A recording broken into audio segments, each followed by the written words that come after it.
Selamat pagi Bapak, Ibu, dan jemaat sekalian. Mari kita bersaat teduh menyiapkan hati dan pikiran untuk mengikuti ibadah hari ini. Ketika kita mempercayakan diri kita kepada Tuhan, maka Tuhanlah yang menjadi surya kehidupan kita. Di hadirat-Nya jiwa kita tenang, sebab Dialah tempat perlindungan dan benteng yang teguh.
Selamat hari Minggu Bapak, Ibu, dan saudara-saudara yang terkasih. Selamat beribadah bagi umat yang berada di gedung gereja maupun melalui kanal YouTube GKI Taman Aries. Minggu ini adalah Minggu Prapaskah kelima. Tema ibadah kita hari ini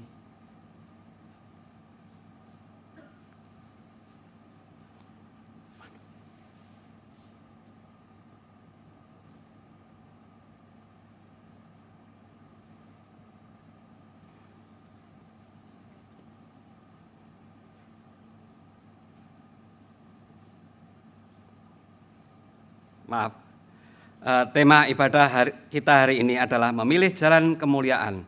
Firman Tuhan akan dilayankan oleh Pendeta Suryawan Edi dari GKI Bungur. Diberitakan kepada jemaat GKI Taman Aries bahwa terhitung mulai tanggal 1 Maret 2024, Saudara Yohanes Nainggolan mulai bekerja di GKI Taman Aries sebagai staf tata usaha gereja. Kami persilahkan Saudara Yohanes agar maju ke depan untuk diperkenalkan kepada jemaat.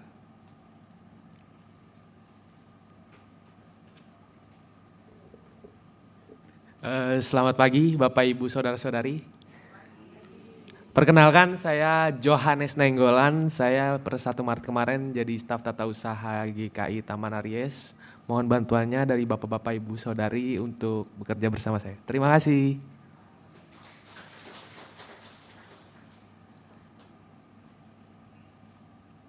Majelis Jemaat GKI Taman Aries dan segenap anggota jemaat simpatisan mengucapkan selamat bekerja dan melayani di GKI Taman Aries. Dalam kebaktian pagi ini hadir di tengah-tengah kita anak-anak dan guru dari Blessing Community. Ini adalah ibu guru dan anak-anak didiknya dari Blessing Community yang akan melayani kebaktian kita, kebaktian 1 dan 2. Salah satu lembaga yang menjadi sahabat kita dalam program Easter Dinner tahun ini yang akan melayani sebagai pemandu pujian dan pemusik. Untuk itu kami atas nama segenap jemaat GKI Taman Aries mengucapkan terima kasih atas pelayanannya untuk segenap tim Blessing Community. Kiranya Tuhan senantiasa memberkati pelayanannya. Mari kita simak tayangan warta seputar kegiatan gereja dalam 1 minggu ini. Hai Jemaat GKI Taman Aries, salam dari Panitia Paskah 2024. Aksi Masa Prapaskah. Masa Prapaskah dirayakan gereja sebagai masa pertobatan. Di masa inilah kita sebagai umat melakukan latihan atau disiplin rohani untuk membiasakan diri dalam perilaku pertobatan, agar kita semakin bertumbuh dalam kehendak Allah. Pada tahun ini, panitia mengajak kita semua melakukan disiplin Prapaskah dengan melakukan aksi Easter Dinner. Dalam aksi ini, kita diundang untuk mengumpulkan uang receh, uang koin, dan uang-uang kecil lainnya selama 40 hari masa Prapaskah. Kita bisa kumpulkan uang receh setiap hari di rumah masing-masing, dan setiap hari Minggu selama Minggu Prapaskah kita kumpulkan uang receh itu di gereja. Atau jemaat juga dapat melakukan via non-tunai dengan transfer ke nomor rekening BCA yang tertera dengan kode unik 013. Aksi ini mengajak kita dalam laku pertobatan untuk menghargai hal-hal receh. Banyak hal receh yang sudah Tuhan karuniakan, tetapi kadang manusia meremehkannya karena terlalu receh. Padahal dari sanalah Tuhan membuka jalan untuk kita berkarya. Uang receh yang dikumpulkan ini akan kita gunakan untuk melanjutkan karya kasih Tuhan bagi beberapa lembaga pendidikan di sekitar kita, termasuk lembaga pendidikan bagi anak-anak disabilitas.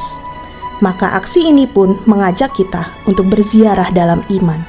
Kita yakin Tuhan memampukan kita untuk berkarya melalui hal-hal yang receh. Bapak, Ibu, Saudara-saudari GKI Taman Aries, salam dari Panitia Paskah 2024.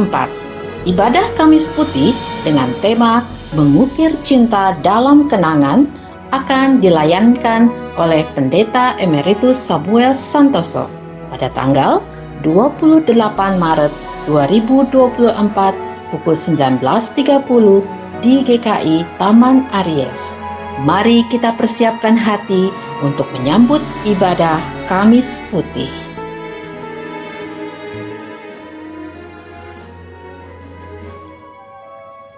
Kebaktian Jumat Agung akan diadakan pada hari Jumat tanggal 24 Maret 2024 dalam 2 kali kebaktian, yakni pukul 7.30 pagi dan pukul 5 sore. Di dalam ibadah Jumat Agung tersebut juga akan dilayankan sakramen perjamuan kudus. Adapun tema ibadah adalah kedaulatan Allah dalam salib. Firman Tuhan serta sakramen perjamuan kudus akan dilayankan oleh Pendeta Rinto Tampubolon. Dalam kebaktian Jumat Agung tersebut, kita akan melaksanakan perjamuan kudus. Kebaktian hanya dilakukan secara onsite. Sehubungan dengan pelaksanaan perjamuan kudus tanpa live streaming, maka Majelis Jemaat melayangkan sakramen perjamuan kudus bagi anggota lansia atau yang sakit, sehingga tidak dapat mengikuti kebaktian minggu di gedung gereja dalam waktu yang lama. Pelayanan ini dapat dilakukan dengan dua alternatif cara yang dapat dipilih. Pertama, perjamuan kudus rumahan. Kedua, perjamuan kudus online Zoom yang akan dilayankan secara komunal melalui Zoom yang menayangkan sakramen perjamuan kudus di gereja pada pukul 7.30. Untuk mengikuti pelayanan tersebut, saudara dapat mendaftar dengan mengisi link atau menghubungi penatua ataupun tata usaha paling lambat 24 Maret 2024. Bersama kita tumbuh mendalami firman Tuhan dalam Growing in Community yang akan diadakan di wilayah masing-masing pada hari Selasa 19 Maret 2024 pukul 19.30. Growing together, growing in God, growing in community. Shalom Bapak Ibu, Oma Opa. Rindu spesial akan hadir pada hari Jumat 22 Maret 2024 jam 9 pagi. Akan ada seminar kesehatan mata dengan pembicara Dr. Christian Gunawan. Beliau adalah dokter spesialis mata di Rumah Sakit Ukrida. Seminar dilakukan hanya secara onsite dan terbuka untuk seluruh usia. Jadi, jangan sampai dilewatkan. Ditunggu ya.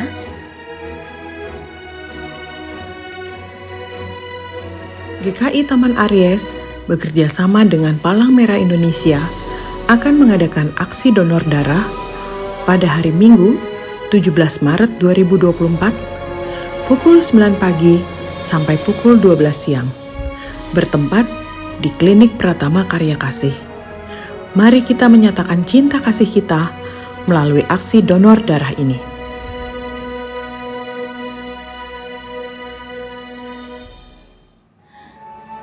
Telah berpulang ke rumah Bapa di surga, saudara terkasih kita, Bapak Matius Adi Rukmana dalam usia 72 tahun. Suami dari Ibu Elvira Chen, ayah dari Andreas Ardiansyah dan Daniel Firmansyah pada hari Selasa 12 Maret 2024. Almarhum telah dikremasi pada hari Kamis 14 Maret 2024 pukul 14 di Rumah Duka Ukrida Tabita. Majelis Jemaat dan Jemaat GKI Taman Aries berdoa, kiranya Tuhan Yesus memberi penghiburan dan kekuatan untuk saudara-saudara yang ditinggalkan. Demikian warta lisan hari ini. Keterangan selengkapnya dapat dilihat di Warta Jemaat. Mari kita siapkan hati untuk beribadah. Marilah kita memasuki Minggu Prapaskah kelima dengan menyalakan sebuah lilin, suluh yang menuntun langkah kita untuk menghayati keagungan kasih Allah melalui penderitaan anak manusia.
Umat Tuhan, dengan keagungan kasih-Nya, Kristus telah menempuh jalan derita bagi kita.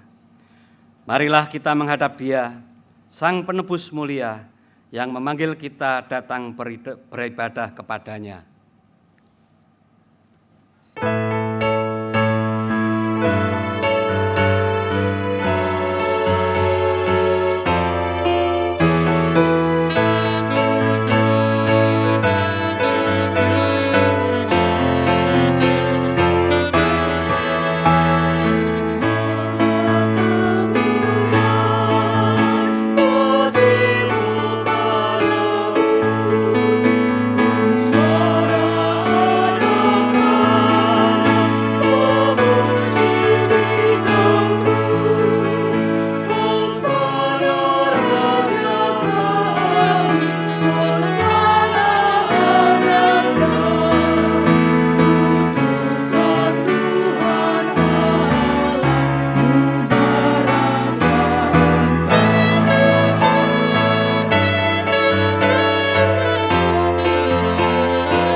Pertolongan kita adalah di dalam nama Tuhan yang menjadikan langit dan bumi.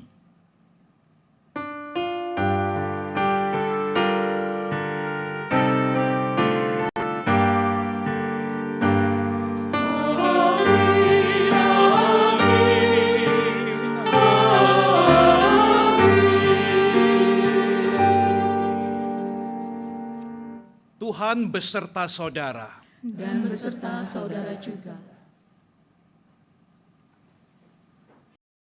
Saat tangan Tuhan terbuka untuk menyediakan keselamatan, manusia diperhadapkan juga dengan pilihan-pilihan lain yang tampaknya menggiurkan. Di tengah ragam pilihan ini, sesungguhnya Yesus sudah memberikan teladan pada manusia. Ia memilih jalan kemuliaan, yaitu jalan di mana ia menunjukkan kesetiaan pada kehendak Tuhan dengan rela mati dan kehilangan nyawanya. Apakah kita mau mengikuti teladan yang telah Yesus tinggalkan untuk kita?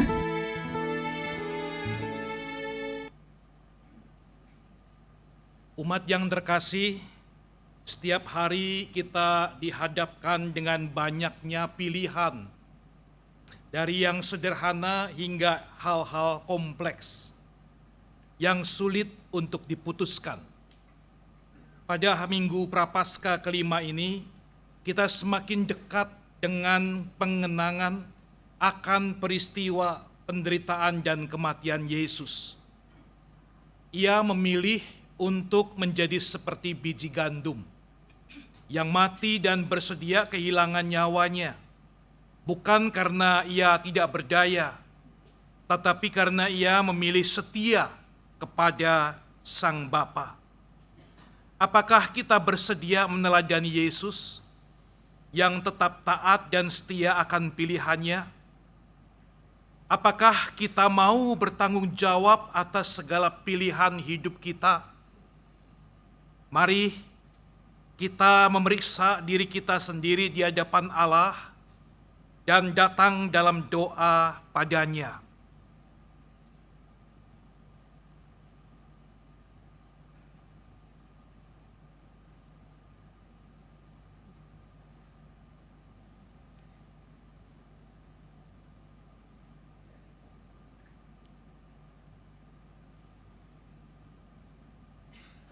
Ya Allah Sang Penebus, kami datang kepadamu dengan segala keberadaan kami. Ketika memeriksa diri, kami merasa malu, sebab sebagai pengikut Kristus, kerap kali kami memegahkan diri. Terkadang kami melalaikan tugas dan panggilan kami di dunia. Allah Sang Pengampun, ampunilah dosa kami. Di dalam nama Putramu yang memilih jalan kemuliaan, kami berdoa. Amin.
Inilah berita anugerah bagi setiap orang yang telah mengakui segala dosa dan kesalahannya dengan jujur di hadapan Allah.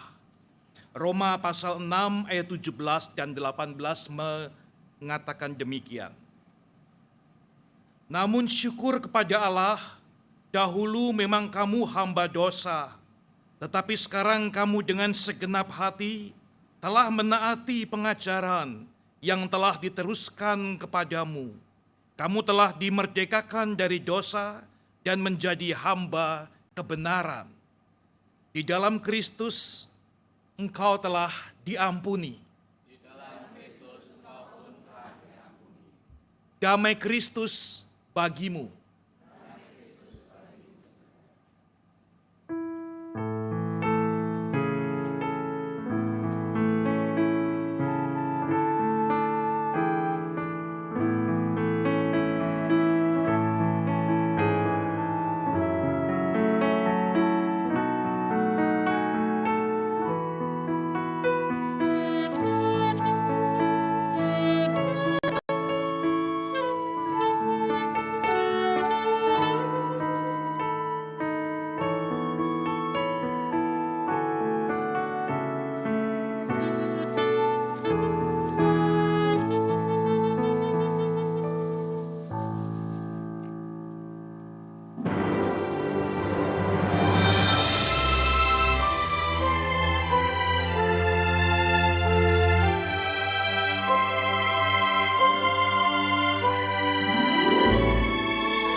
Jemaat, mari kita berdoa sebelum membaca dan merenungkan firman Tuhan.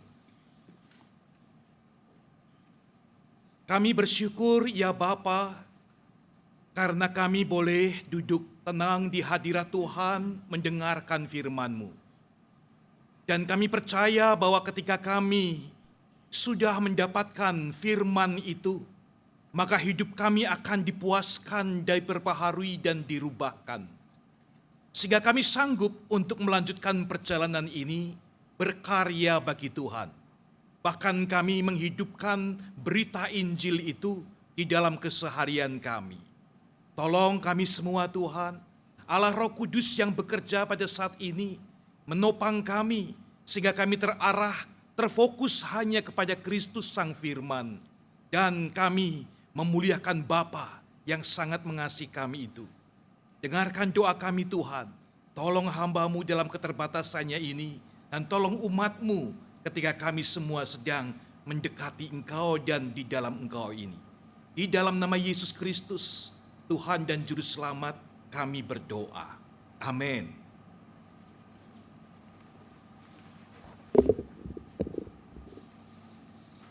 Bacaan pertama menurut Yeremia 31 ayat 31 sampai 34.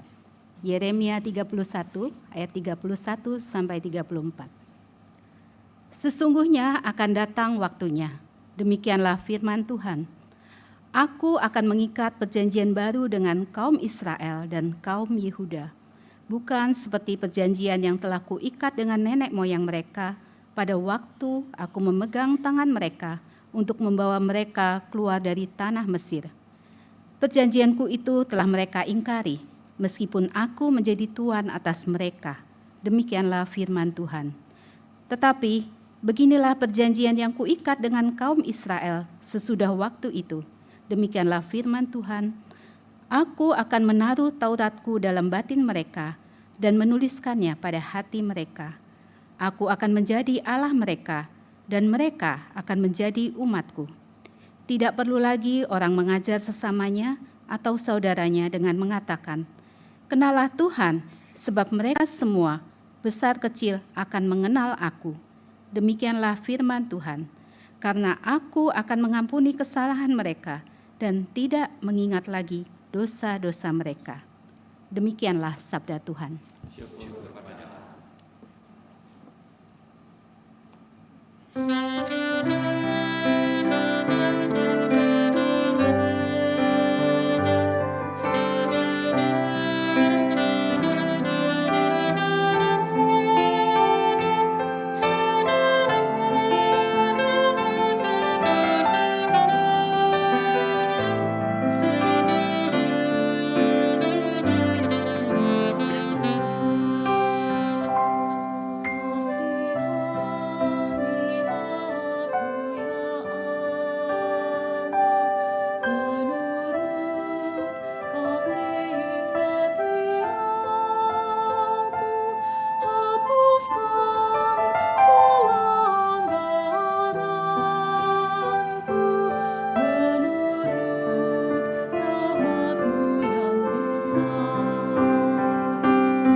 Bacaan kedua menurut Ibrani 5 pasal ke-5 sampai dengan yang ke-10. Ibrani 5 ayatnya yang ke-5 sampai dengan yang ke-10.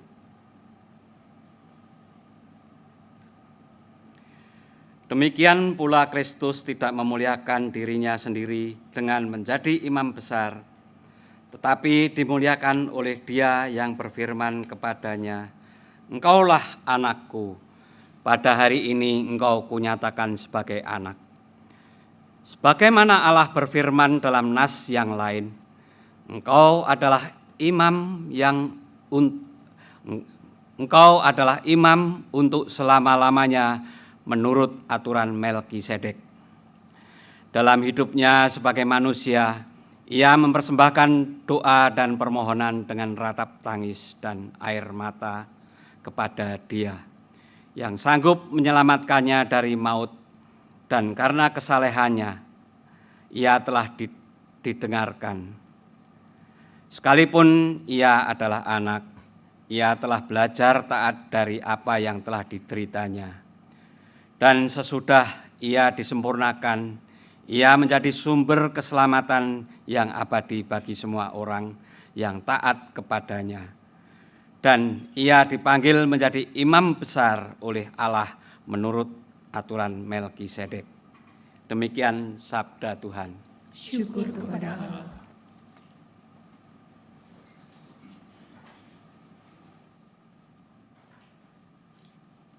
Injil Tuhan kita Yesus Kristus menurut Yohanes pasal 12 ayat 20 sampai dengan 33. Di antara mereka yang berangkat untuk beribadah pada hari raya itu, terdapat beberapa orang Yunani.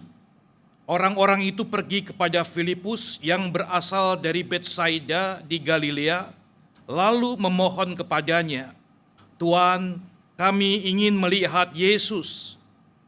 Filipus pergi memberitahukannya kepada Andreas, lalu Andreas dan Filipus menyampaikannya kepada Yesus. Kata Yesus kepada mereka, "Telah tiba saatnya Anak Manusia dimuliakan. Sesungguhnya aku berkata kepadamu, jika biji gandum tidak jatuh ke dalam tanah dan mati, ia tetap satu biji saja. Namun jika ia mati, ia akan menghasilkan banyak buah. Siapa yang mencintai nyawanya, ia akan kehilangan nyawanya. Tetapi siapa yang membenci nyawanya di dunia ini, ia akan memeliharanya untuk hidup yang kekal. Siapa yang melayani aku, ia harus mengikuti aku. Dan di mana aku berada, di situ pun pelayanku akan berada. Siapa yang melayani aku, ia akan dihormati Bapa." Sekarang jiwaku tergoncang, dan apakah yang akan kukatakan? "Bapa, selamatkanlah aku dari saat ini." Tidak, sebab untuk itulah aku datang ke dalam saat ini. "Bapa, muliakanlah namamu." Lalu datanglah suara dari surga, "Aku telah memuliakannya, dan aku akan memuliakannya lagi." Orang banyak yang berdiri di situ dan mendengarnya berkata bahwa itu bunyi guntur. Ada pula yang berkata, "Seorang malaikat telah berbicara dengan dia." Jawab Yesus, "Suara itu telah terdengar bukan oleh karena aku, melainkan oleh karena kamu. Sekarang berlangsung penghakiman atas dunia ini. Sekarang juga penguasa dunia ini akan dilemparkan keluar. Dan aku, apabila aku ditinggikan dari bumi, aku akan menarik semua orang kepadaku." Ini dikatakannya untuk menyatakan bagaimana caranya ia akan mati. Demikianlah Injil Yesus Kristus. Berbahagialah mereka yang mendengar firman Allah dan yang memeliharanya. Hosiana.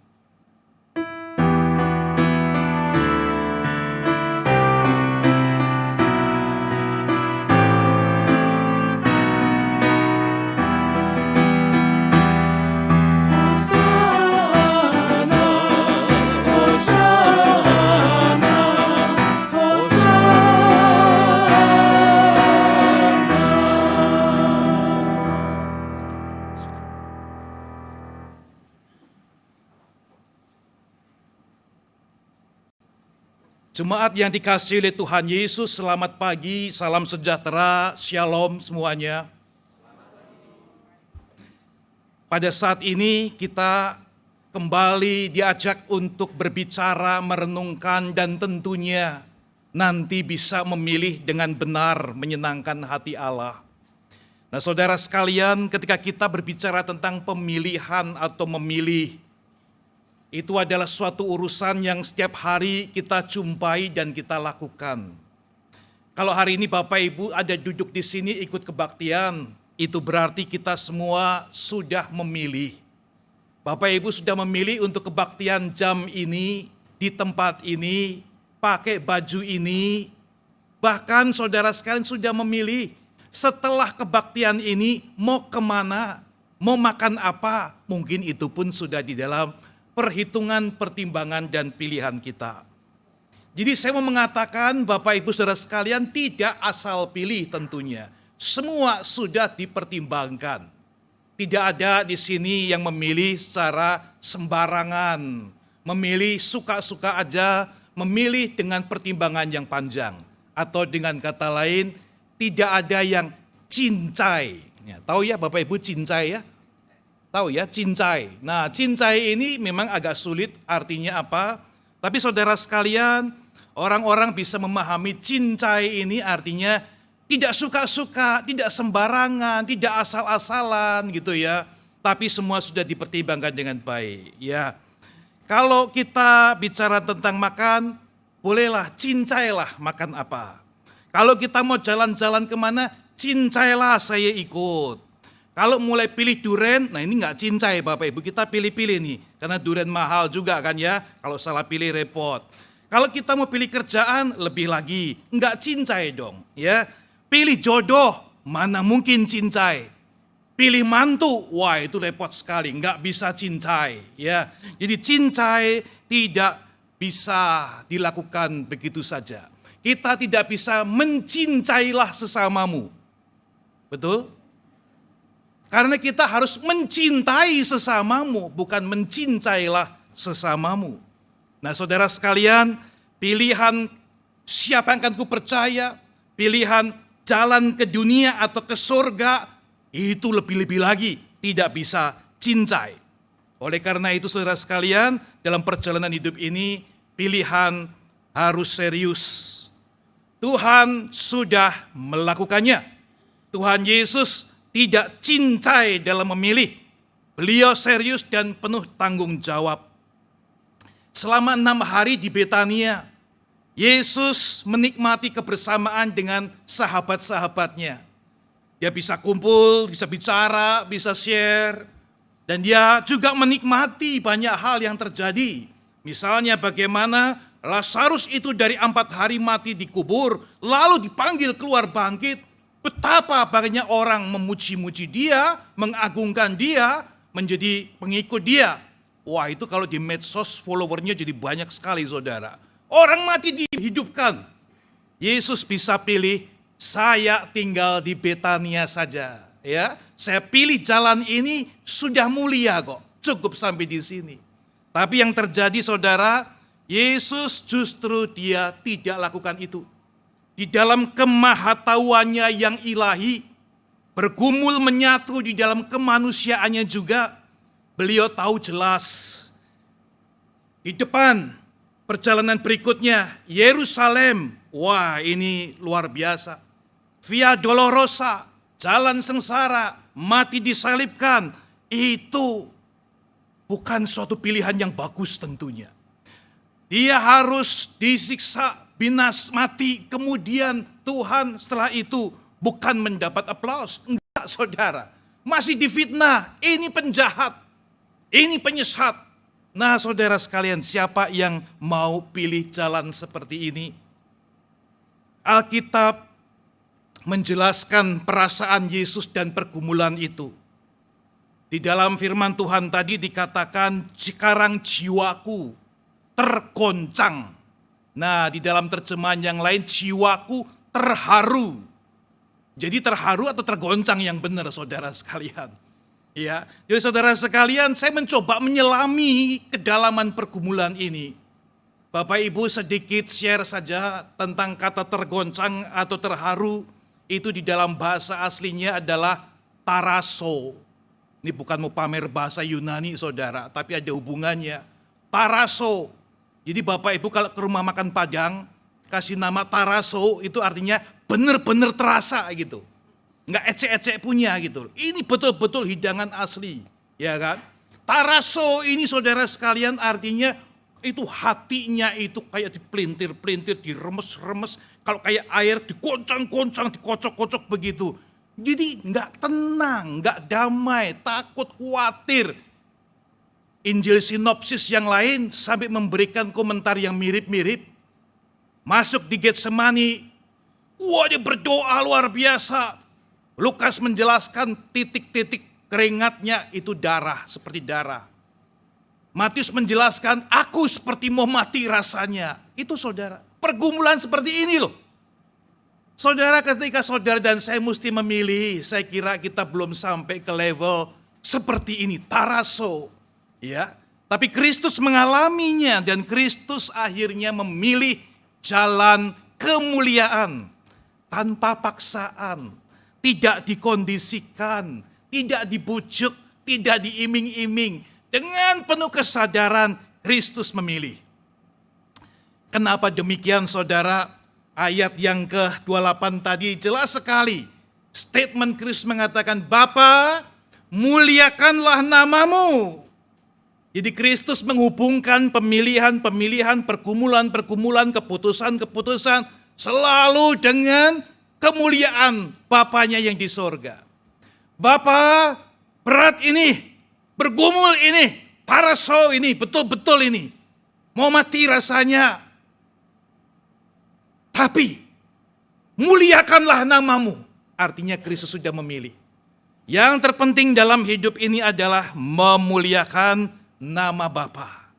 Jikalau Tuhan Allah dipermuliakan atas semua pilihannya, maka sukacita dan itu suatu hal yang semestinya dilakukan.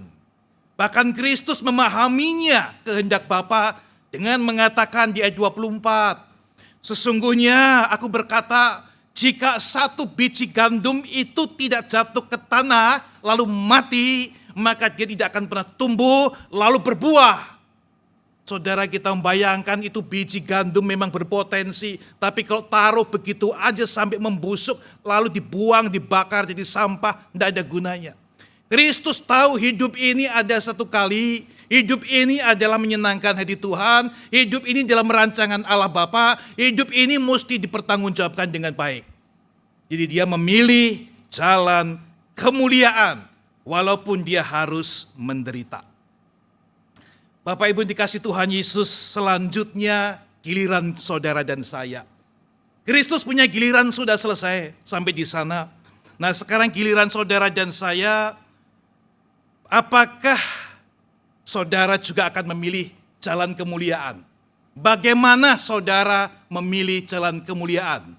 Apa yang membuat saudara dan saya sanggup memilih jalan kemuliaan?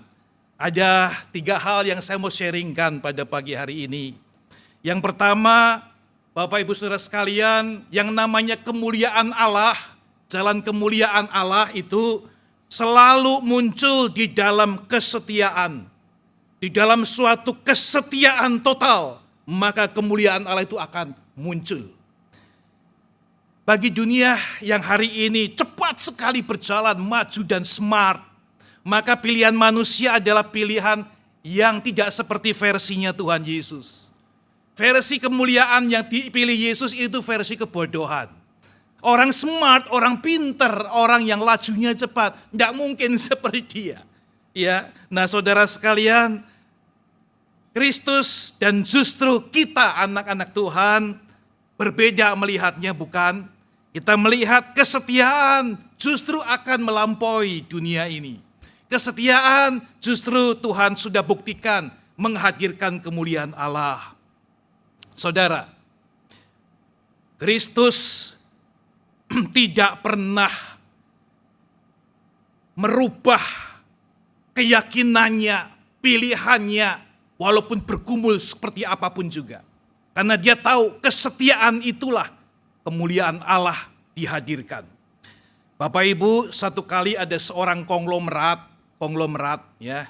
Konglomerat kadang bisa diartikan kongkon orang lain melarat. Yang mengerti bahasa Jawa ya, kongkon orang lain melarat. Nah saudara sekalian, gak semua konglomerat juga begitu, ada yang baik. Tapi kali ini unik konglomerat ini saudara, ya dia kena sakit cancer. Kankernya berat, sudah berobat kemana saja. Ya, alternatif iya, kemo iya, semua buntu. Dia menderita sekali saudara sekalian, dan di dalam penderitaannya itu dia berseru sama Tuhan.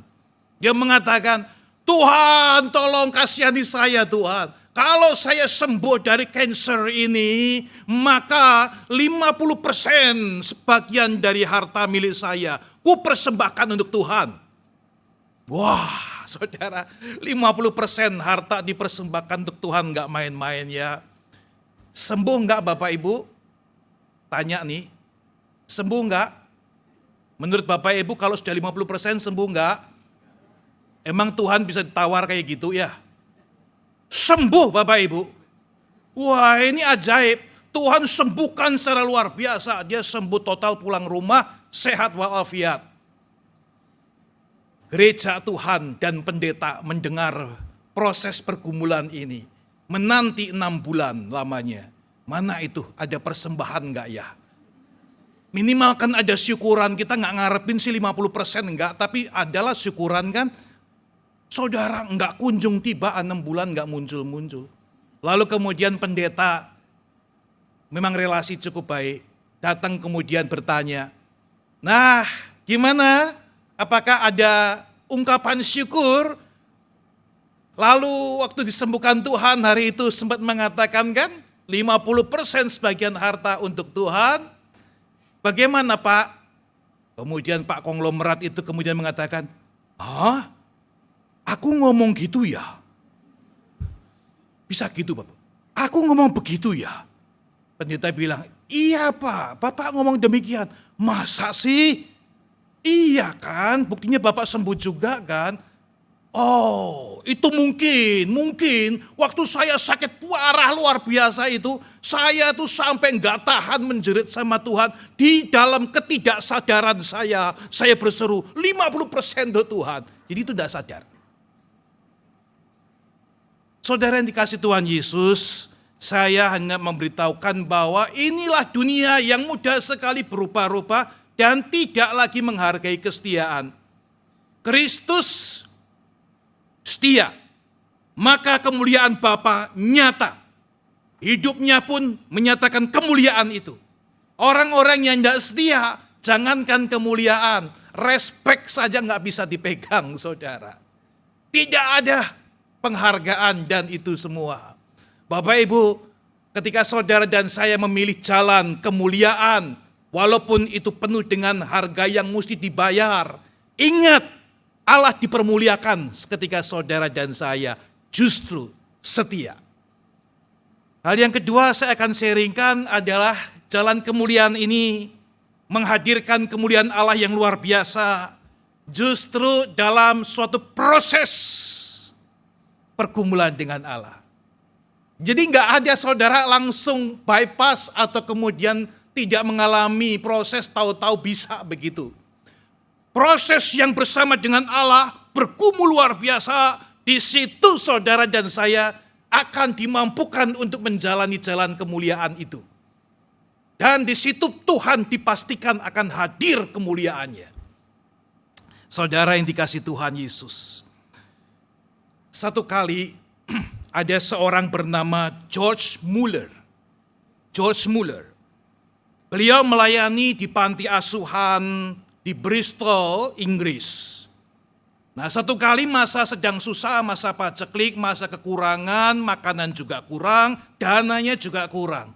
Wah, itu anak-anak banyak sekali yatim piatu yang ditampung, susah sekali hidupnya jadinya. Muller berdoa, mengajak setiap hari berdoa, berminggu-minggu berdoa. Tapi nampaknya bantuan itu tidak kunjung tiba, saudara. Jadi akhirnya sampai Muller ini berani sekali, dia berdoa di dalam doanya, menyebutkan nama-nama orang kaya di gerejanya. pendeta bisa doa begini Bapak Ibu ya. Karena tidak ada yang tergerak, akhirnya nama-nama itu di list disebutkan satu-satu. Bapak A, Ibu B, Bapak C, semua sebutin. Gerakkan hati mereka Tuhan agar tolong mendukung panti asuhan ini. Berminggu-minggu berdoa. Dan benar satu kali saudara sekalian, hari itu pintu diketok dan kemudian seorang kaya di gerejanya membawa koper.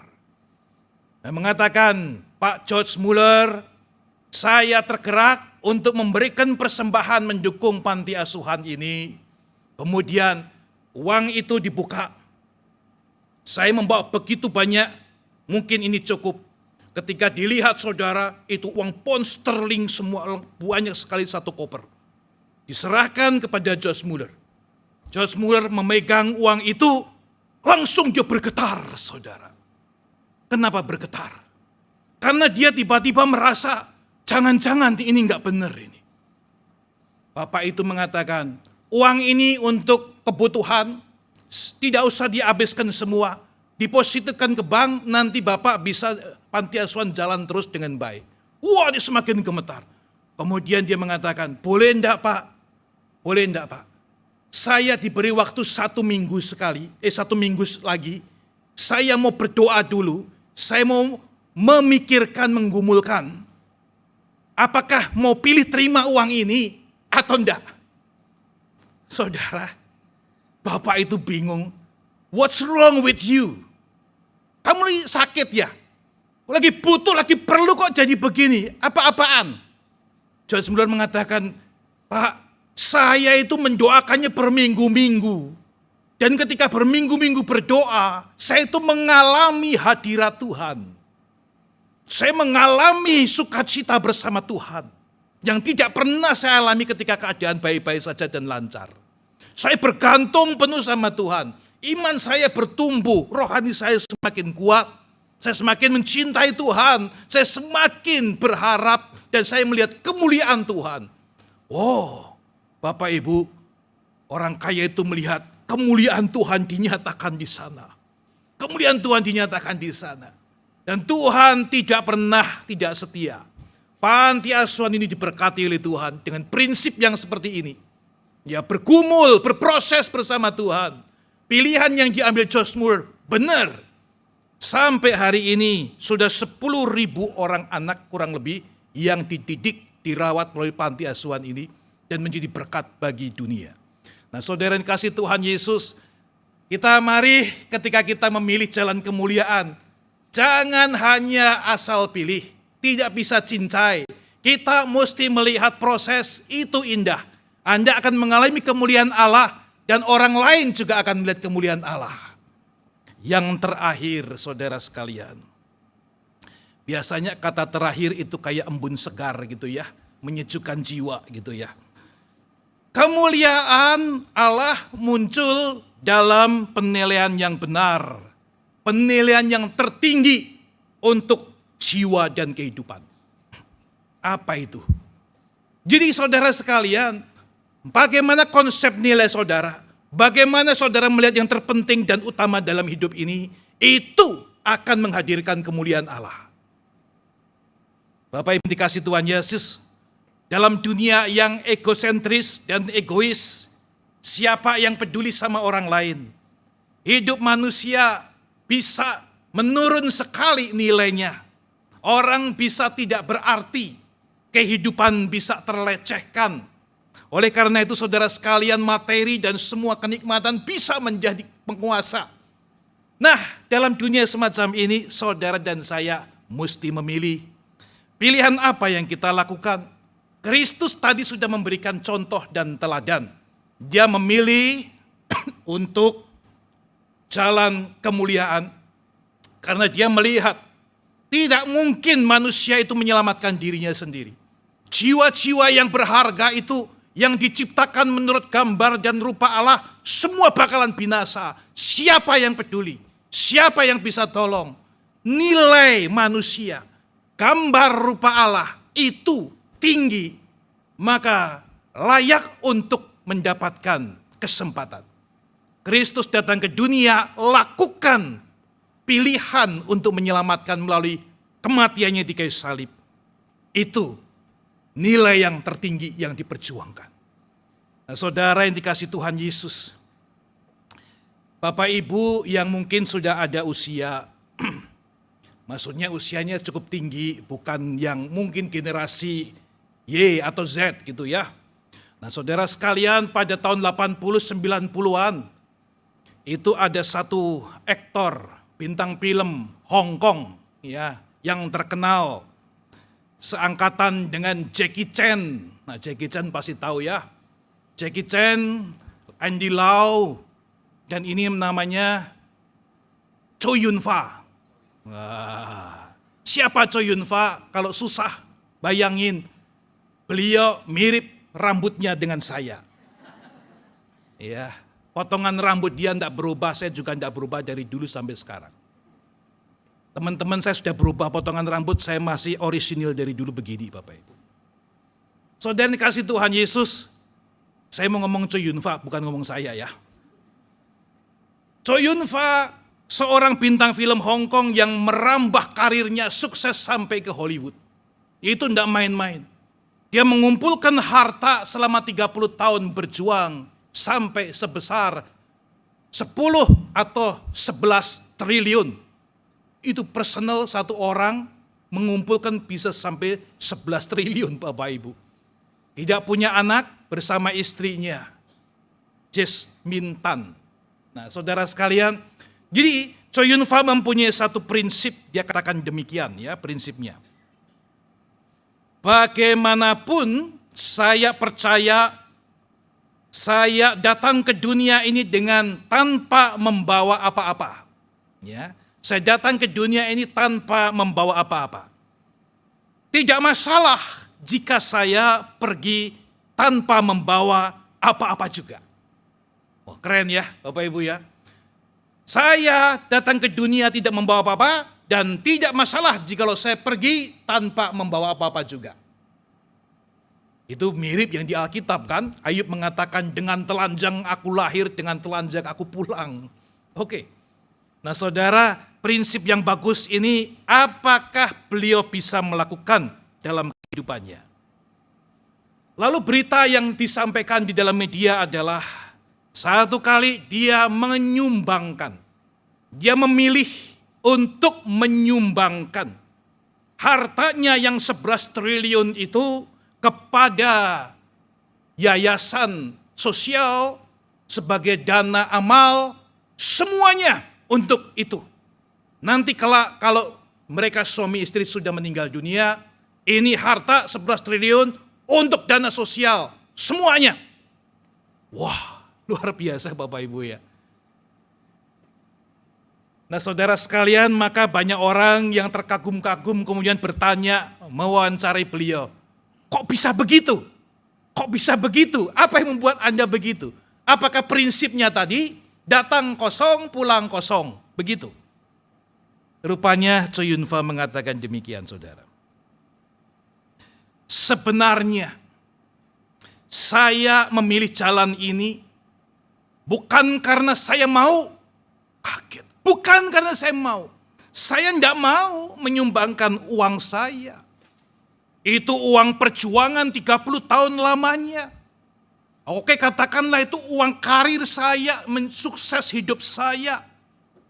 Saya setiap hari sendiri, sederhana sekali, menghemat sekali menjalani kehidupan ini. Nah, sekarang tidak mungkin dong kalau itu saya mau berikan untuk orang lain. Enggak. Nah, kok gitu ya? Jadi kenapa?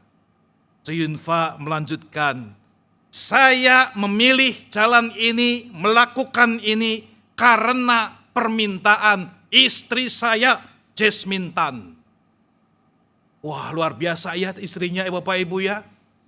Ada seorang suami takut sama istri sampai begitu, mungkin gitu? Enggak, bukan takut sama istri. Istrinya yang minta agar 11 triliun itu diberikan untuk amal. Chow Yun Fat setuju, memilih setuju karena apa? Dia menganggap harta yang 11 triliun itu tidak sebanding dengan istrinya. Keberadaan istrinya, cinta terhadap istrinya lebih daripada semuanya. Maka dia setuju memilih jalan itu.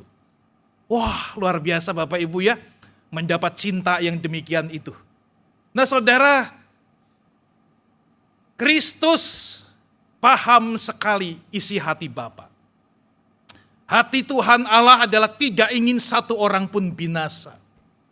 Gambar dan rupa Allah yang jatuh dalam dosa mana boleh dibiarkan begitu saja dan binasa.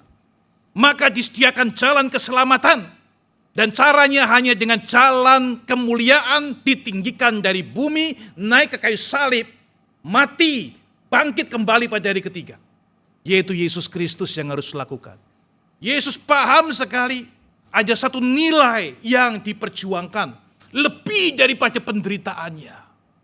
Ada nilai yang luar biasa, yaitu kasih Allah terhadap manusia yang adalah gambar dan rupa Allah. Itulah saudara dan saya. Saudara dan saya adalah gambar dan rupa Allah yang begitu disayang. Kita bernilai sekali di matanya. Dan Kristus sudah memilih itu. Saudara, kemuliaan Allah hadir dan muncul di situ. Tuhan mengatakan, aku sudah memuliakannya. Bapa, muliakan namamu. Bapa meresponi, aku sudah muliakan dia. Sudah muliakannya nama saya. Dan akan terus dimuliakan melalui semua karya yang semacam ini. Bapak Ibu dan saudara saya ketika berkarya dengan memilih jalan kemuliaan, Bapa di surga akan terus memuliakan namanya melalui kita.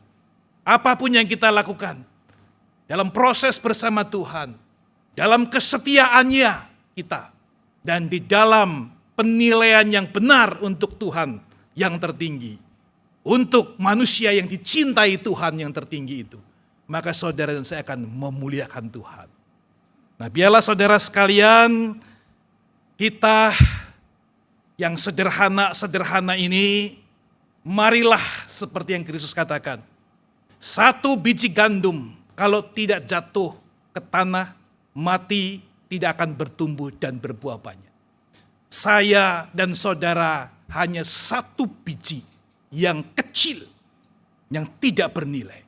Namun kita akan menjadi kemuliaan, memuliakan nama Allah. Ketika saudara dan saya mau memilih jalan kemuliaan. Tuhan memberkati kita semua.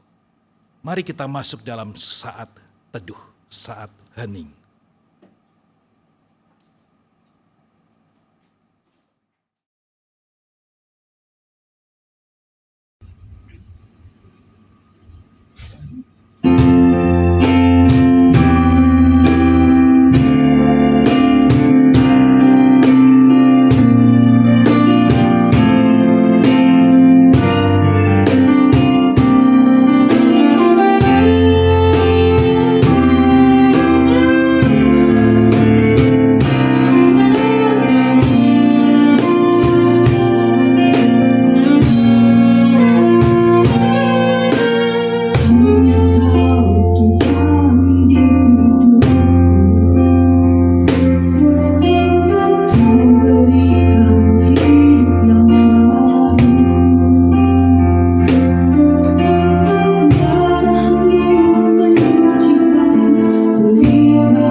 Marilah kita bersama dengan umat Allah di masa lalu, masa kini, dan masa depan, mengingat janji baptisan kita dengan mengekarkan pengakuan iman rasuli. Aku percaya kepada Allah, Bapa yang Maha Kuasa, Khalik langit dan bumi, dan kepada Yesus Kristus, anaknya yang tunggal Tuhan kita, yang kandung dari Roh Kudus, lahir dari anak darah Maria, yang menderita sengsara di bawah pemerintahan Pontius Pilatus, disalibkan, mati dan dikuburkan, turun dalam kerajaan maut. Pada hari yang ketiga, bangkit pula dari antara mati, naik ke surga, duduk di sebelah kanan Allah, Bapa yang Maha Kuasa, dan dari sana Ia akan datang untuk menghakimi orang yang hidup dan yang mati. Aku percaya kepada gereja yang kudus dan am, persekutuan orang kudus, kebangkitan orang mati, dan hidup yang kekal. Amin.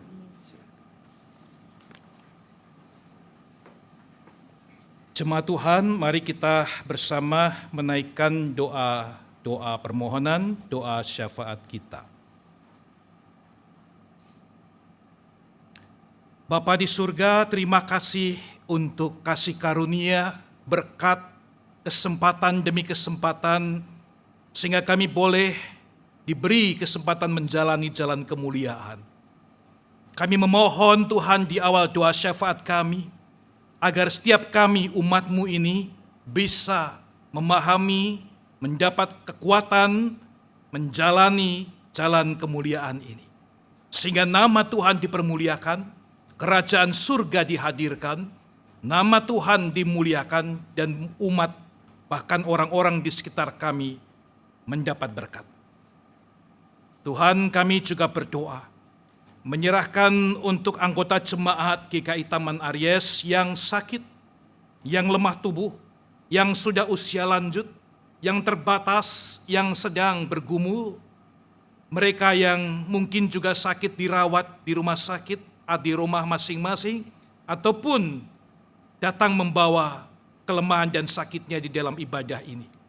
Tuhan, Kau tahu mereka semua, kiranya belas kasihan-Mu hadir dan merangkul mereka, menguatkan mereka, memperbaharui mereka, memberi kekuatan dan pengharapan, dan jamahlah mereka Tuhan, sehingga mereka sekali lagi boleh mendapatkan kesembuhan untuk melakukan kehendak Tuhan dalam langkah-langkah selanjutnya.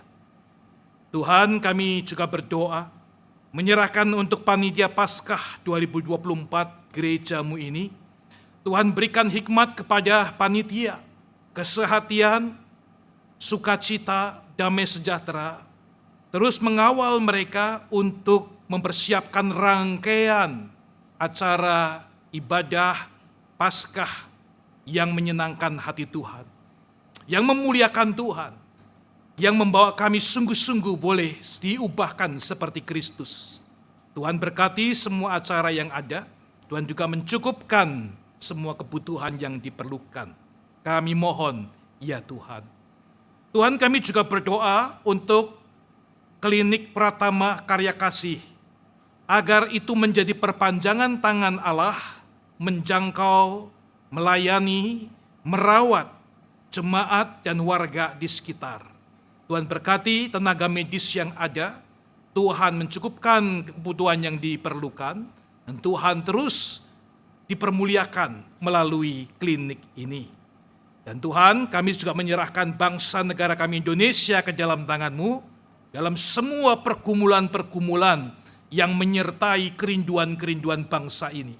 Tuhan, belas kasihan-Mu kiranya turun, menolong bangsa dan negara kami, khususnya selesai pemilu kemarin, maka hari ini masih proses sampai nanti keputusan yang terakhir dan pelaksanaan keputusan.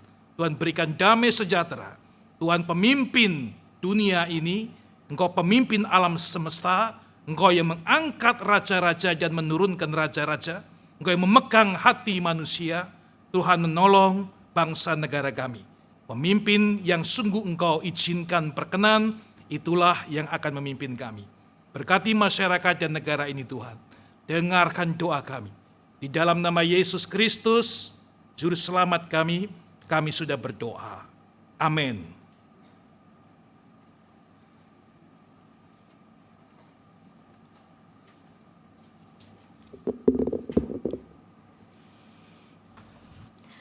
Umat Tuhan, berbagai berkat terbaik telah kita terima dari Tuhan. Oleh karena itu, sebagai ungkapan rasa syukur kita, marilah kita memberikan persembahan yang terbaik dengan mengingat firman Tuhan di dalam 2 Korintus 8 ayat yang ke-12. Sebab jika kamu rela untuk memberi, maka pemberianmu akan diterima. Kalau pemberianmu itu berdasarkan apa yang ada padamu, bukan berdasarkan apa yang tidak ada padamu. Kita dapat membawa persembahan syukur dengan cara mengirimkannya melalui rekening GKI Taman Aries dengan scan kris atau memasukkan amplop persembahan di kantong persembahan yang akan diedarkan selama pelayanan persembahan berlangsung.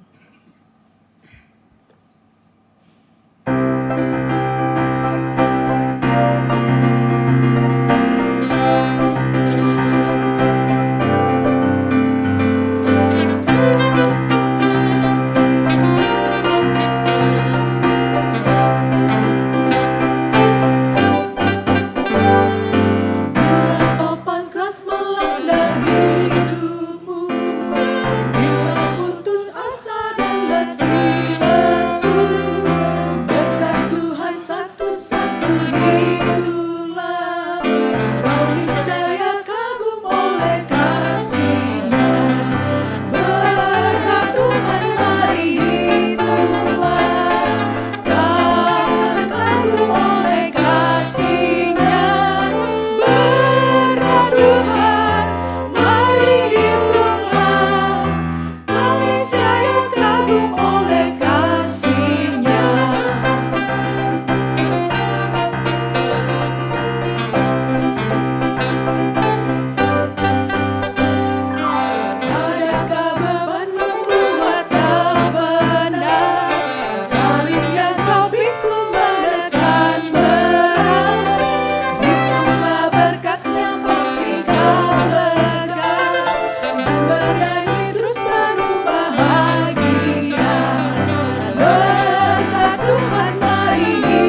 Mari kita berdoa.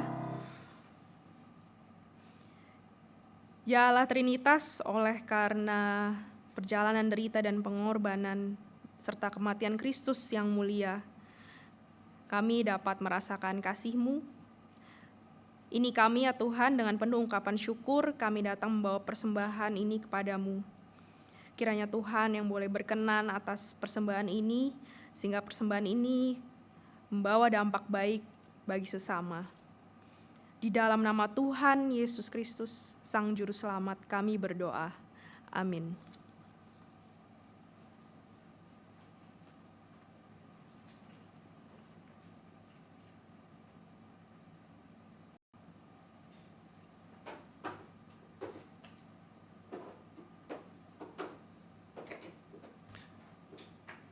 Umat Tuhan, pilihlah jalan kemuliaan seperti teladan Sang Anak Manusia. Lanjutkan perjalanan imanmu sambil terus berdoa, Tuhan, mantapkan langkahku.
Jemaat yang dikasihi oleh Kristus, arahkanlah hatimu kepada Tuhan.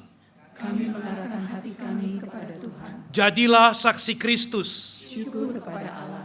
Terpujilah Tuhan. Kini dan selamanya. Kita menerima berkat dari Tuhan. Kasih sayang Allah Bapa di dalam putranya Tuhan Yesus Kristus dan dalam persekutuan Roh Kudus senantiasa menaungi dan menyertaimu dalam setiap jalan yang engkau tempuh, kini dan selamanya. Amin.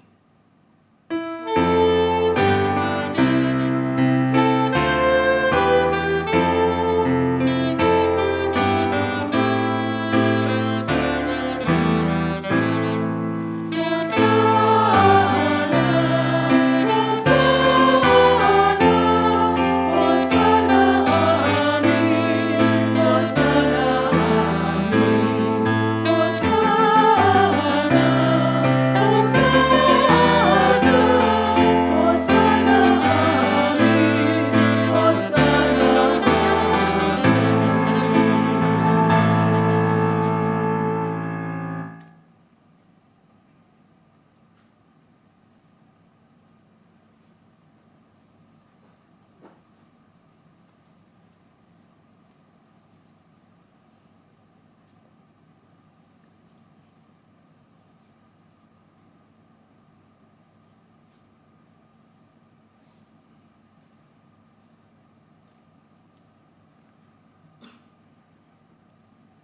Bapak, Ibu, saudara-saudara yang terkasih dalam Tuhan Yesus, ibadah telah selesai.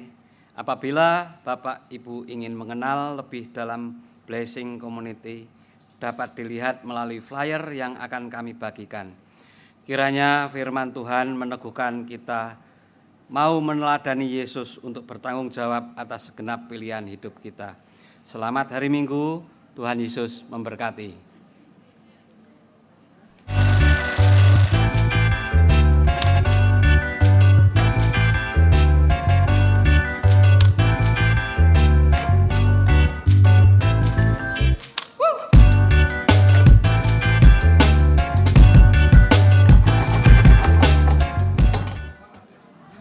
Semuanya, saya Kak Ella dari Blessing Community. Ada kabar bahagia dan gembira loh. Blessing Community sudah mulai kembali belajar secara tatap muka. Nah, teman-teman, sahabat-sahabat Blessing Community, yuk ikutan Blessing Community. Tunggu. Pasti masih ada yang bertanya-tanya, apa itu Blessing Community dan kegiatannya apa saja? Kita dengar sedikit dari salah satu pengajar yang akan menjelaskan apa itu Blessing Community. Oke, simak ya.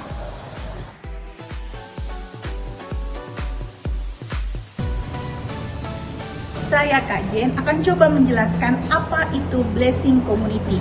Blessing Community adalah sebuah wadah yang kami bentuk di tahun 2019 untuk memberi tempat bagi setiap anak berkebutuhan khusus untuk bisa mengembangkan bakat talenta yang Tuhan berikan pada mereka melalui kegiatan bermain musik maupun kegiatan masak. Lewat kegiatan-kegiatan tersebut, kami berharap setiap anak-anak berkebutuhan khusus bisa menghasilkan sesuatu baik untuk dirinya maupun bagi lingkungan sekitar. Kita sudah dengar apa itu Blessing Community dan kegiatannya di awal-awal pembentukan. Nah, di tahun 2023 ini Blessing Community mengembangkan pelayanannya lagi. Mau tahu apa? Banyak kegiatan baru yang akan dilakukan buat sahabat-sahabat Blessing. Yuk, dengar ya, dengar dan lihat. Berikut ini adalah layanan-layanan baru yang dibuka oleh Blessing Community dalam rangka mengembangkan sayap pelayanannya. Yang pertama, terapi edukasi. Layanan ini bertujuan untuk meningkatkan kemampuan kognitif akademik bagi setiap anak yang mengalami hambatan dalam belajar serta meningkatkan kemampuan motorik behavior dan kemandirian. Kedua, layanan pengembangan bakat dan minat untuk anak berkebutuhan khusus meliputi kelas musik one-to-one, kelas vokal one-to-one, serta kelas masak one-to-one. Ketiga, layanan fisioterapi. Layanan ini ditujukan bagi mereka yang mengalami gangguan gerak dan fungsi tubuh, baik pada anak-anak, dewasa, maupun pada lansia dengan berbagai kasus, seperti penanganan pada kondisi cerebral palsy, gangguan tumbuh kembang anak, pemulihan kondisi pasca stroke, nyeri lutut, nyeri pinggang, dan lain-lain. 4. Layanan terapi sensori integrasi. Layanan ini ditujukan untuk memberikan terapi bagi mereka yang mengalami disfungsi sensori integrasi, seperti hiperaktif, gangguan fokus dan konsentrasi, behavior problem, hambatan dalam motorik baik itu motorik kasar maupun motorik halus, serta hiper ataupun hiposensitivitas terhadap sensori lainnya. Dan yang terakhir, layanan konsultasi kesehatan. Yang pertama, layanan konsultasi yang berhubungan dengan gangguan gerak dan fungsi tubuh, serta yang kedua, layanan konsultasi pada permasalahan bagi anak-anak berkebutuhan khusus. Berikut adalah profil dari guru-guru dan terapis yang bergabung di Blessing Community.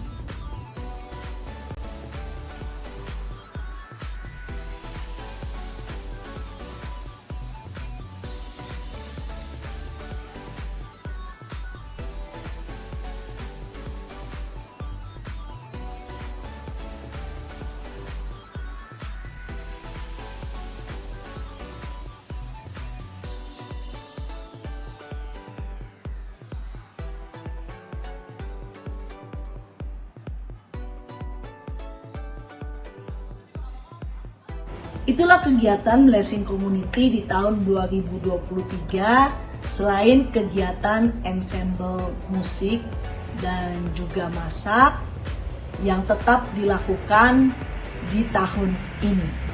Siapapun yang membutuhkan layanan Blessing Community, mari bergabung bersama Blessing Community. Kami dengan senang hati akan melayani para sahabat Blessing. Untuk saat ini, kami melakukan kegiatan di GKI Nurdin Grogol. Ensemble musik dilakukan setiap hari Sabtu, minggu pertama, dan minggu ketiga. Untuk belajar masak masih dilakukan secara one-to-one. Sedangkan untuk terapi lainnya atau konsultasi dapat menghubungi nomor di bawah ini. Jadi yuk, kita ajak siapapun yang membutuhkan dan mau bergabung bersama Blessing Community. Kita tunggu. Kita tunggu. Salam Blessing Community. Blessed to be blessing. Bye-bye. Tuhan berkati. God bless you.